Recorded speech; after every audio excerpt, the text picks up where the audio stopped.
Hi, it's Chris. I'm so glad you're here. Today, we're going to dive into something that we all see in the news around politics all the time, and it drives me crazy. Polling.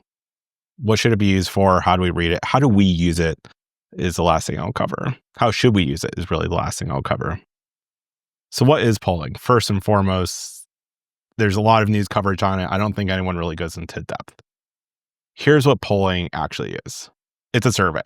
It's that simple. But it's a little more complicated to really draw insights from. There's a couple different types of pollings that we do for every political race. News organizations around our country and the candidates themselves, the campaigns themselves, will run polling. That polling can either have a set of questions that is testing a theory, like what messaging might resonate with voters the most, how to message it. It also might just ask voters which candidate they prefer or where they stand on certain issues. There's a bunch of different types. For the sake of this video, I'm going to simplify it into two types. One, polling about candidates. This is the sort of horse race polling. You'll see it leading up to every single election.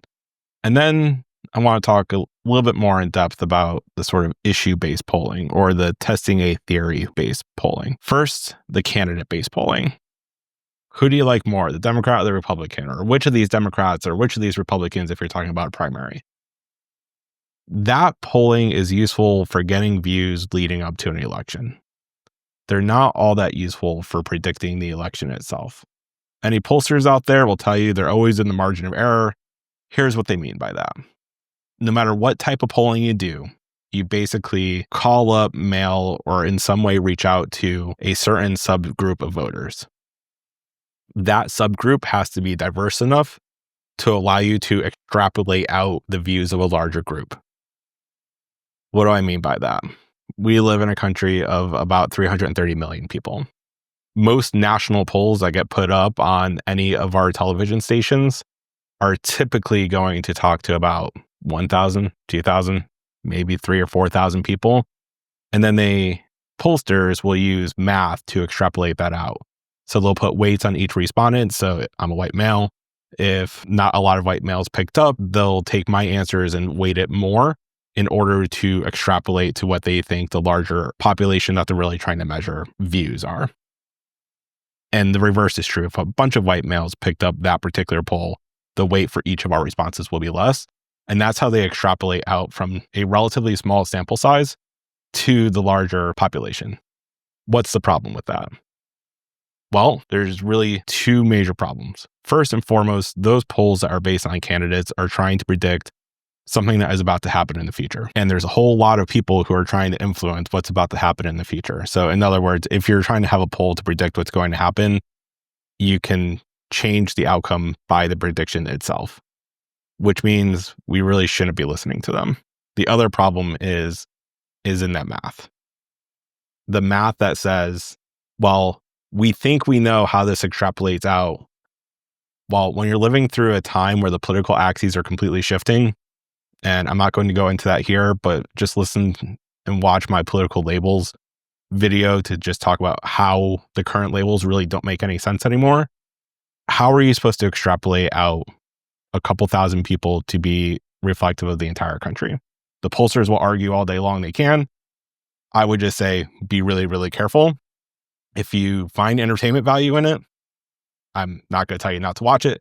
But if you're really trying to get the mood of the nation, just know that asking whether the country as a whole prefers candidate A or candidate B before any election, while everything is wildly swinging one way or the other, isn't all that helpful. It's probably better off to actually talk to your friends and family about what they view. You'll get a much more honest response. So that leads me to the second type of polling. The type of polling I think is genuinely useful for moving our conversations forward.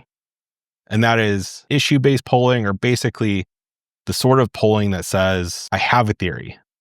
And in order to test out this theory, I have to ask certain questions to measure the responses. What's an example of that?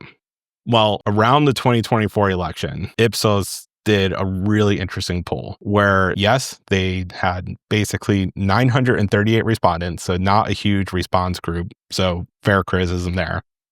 But they asked a group of voters, in their opinion, which presidential candidate had a better plan, policy, or approach to each of the following. And they asked about healthcare. They asked about political extremism, threats to democracy. They asked about crime or corruption. They asked about the economy. They asked about wars and foreign conflicts and terrorism. And they asked about immigration. But before they asked, or maybe right after, I'm not entirely sure what the methodology was.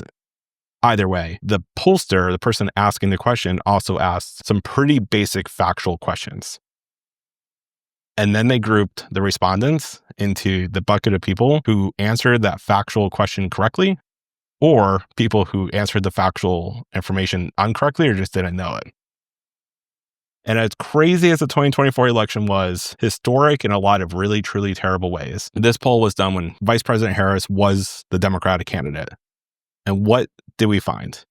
We found across the board, people that answered the question correctly preferred the Democrat or Vice President Harris or other Democrats on the ticket far, far, far more than Republicans. And likewise, people who answered the questions incorrectly preferred Donald Trump or Republicans to Democrats or Vice President Harris.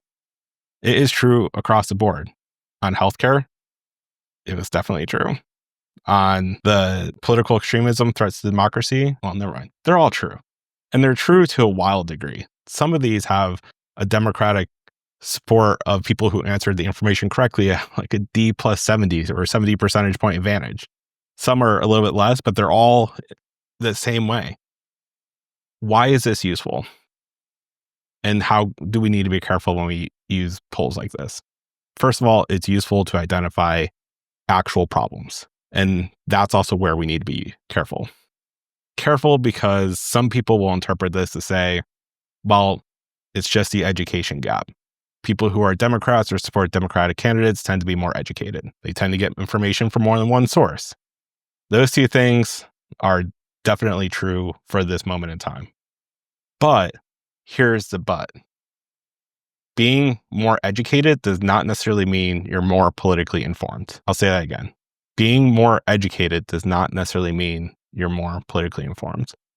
Some of the most educated people in the country wildly support Donald Trump. It's just true. Why is that the case?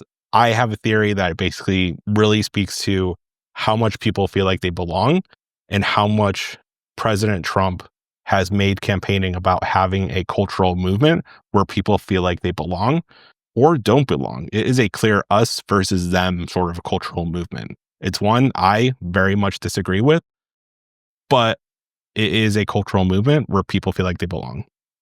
I don't care how educated you are. If you're living in a part of the country where the vast majority of people support Donald Trump, it's far easier to just put your head down, do your work, and go along with the crowd. I get it. I have been a minority in different parts of our country for my political views an awful lot when I served in the Army. So how should we use this? It's not to say that our biggest problem is education, although education is a big problem. Our biggest problem, if you're a Democrat trying to win, is how to get people to be more informed. And I think in order to answer that question, we have to answer, why aren't our campaigns informing people in the first place? You see, the typical Democratic way of running a campaign, I made an in-depth video on this, is you raise a bunch of money, hire consultants, they craft the message based on things like polling and other tools, and they just push it out to people to try to get to 50% plus one vote to win that election. By doing that, we have written off huge majorities of the country. By majority, I mean people who tend to vote for Republicans and people who tend not to vote. We have poured billions of dollars into ad campaigns in the last election alone, yet the needle isn't moving on people being informed. So I think the fundamental answer here is we need an approach to politics that combines entertainment and information that is actually true. And we need more candidates who can go out there and inform and entertain at the same time.